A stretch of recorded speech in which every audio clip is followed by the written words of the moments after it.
ရှုံနုန်နေထူထမ်းနေတဲ့ကွင်းပြင်တစ်ခုထဲမှာတဘာဝတရားရဲ့မမျော်လင့်ထားတဲ့မတော်တဆမှုတစ်ခုဖြစ်ပွားခဲ့ပါတယ်။ဒါဟာမိခင်ကျွဲမကြီးတစ်ကောင်နဲ့သူ့ရဲ့မွေးကင်းစာသားငယ်လေးတို့ကြုံတွေ့နေရတဲ့အသက်အန္တရာယ်စိန်ခေါ်မှုတစ်ခုပါပဲ။ကျွဲပေါက်14ရဲ့ခေါင်းဟာမိခင်ဖြစ်သူရဲ့တန်မာလာတဲ့ဥချိုကြီးတွေကြားထဲမှာထုံမရအောင်ညှက်မိနေခဲ့ပါတယ်။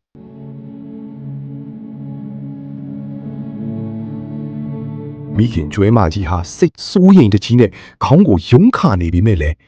တားငယ်လေးကတော့လွတ်မြောက်မလာပဲတွဲလောင်းကြီးဖြစ်နေရှာပါတယ်။မိနစ်တိုင်းဟာသူတို့သားအမိအတွက်တကယ်ကိုထိတ်လန့်စရာအချိန်ကြီးဖြစ်ခဲ့ရပါတယ်။ အဲ့ဒီအချိန်မှာပဲကဲတင်ရှင်လူသားတစ်ယောက်ရောက်ရှိလာခဲ့ပါတယ်။သူဟာရုန်းကန်နေတဲ့ကျွဲမကြီးကိုတဘာဝအတိုင်းငြိမ်သက်သွားအောင်အရင်ဆုံးစိတ်ရှိလက်ရှိထိန်းချောင်းခဲ့ပါတယ်။ပြီးတဲ့နောက်အတွေ့အကြုံရှိတဲ့လက်အစုံနဲ့ကျွဲလေးရဲ့ခေါင်းကို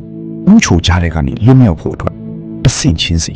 ဂယုတစိုက်နဲ့လှည့်ပတ်ဆွဲထုတ်ပေးခဲ့ပါတယ်။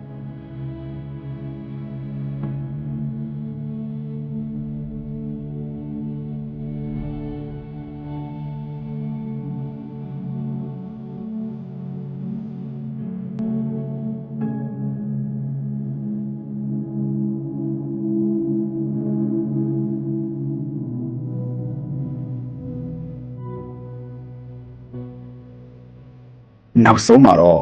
လူသားရဲ့မေတ္တာနဲ့ကျွမ်းကျင်မှုကြောင့်